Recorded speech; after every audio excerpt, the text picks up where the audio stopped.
Account the very time you use Windows 10, if you don't have one already. From this point on, whenever you turn on the computer, you'll need to sign into that account. To do this, type your password into the box and press enter.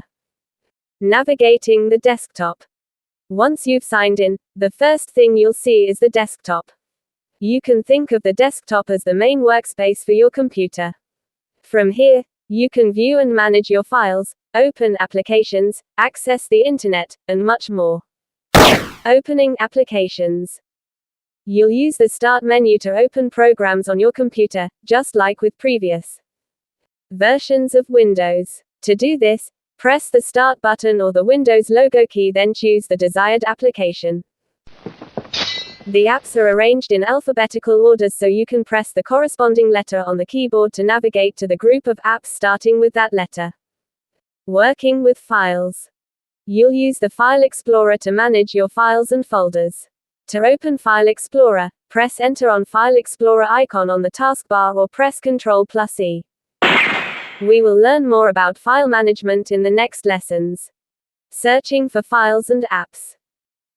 To search for something on your computer, like a specific file or application, click the Start button, then start typing. Alternatively, you can press the Windows key on the keyboard to begin a search. Adjusting your settings. You'll use the Settings app to change the most important settings on your computer, like your network and display options. To open the app, click the Start menu, then select Settings. Or press the Windows logo key +I directly to launch the Settings app. You can also use the Control panel to adjust your settings, just like in earlier versions of Windows. However, there are some options that can only be accessed from the Settings app, like adding a new user.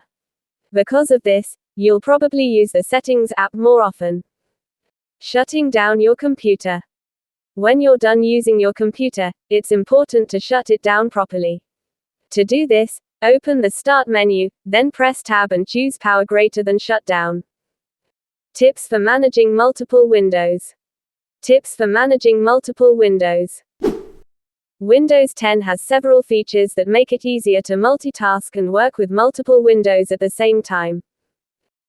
Note: this lesson will focus on using Windows 10 with a desktop or laptop computer.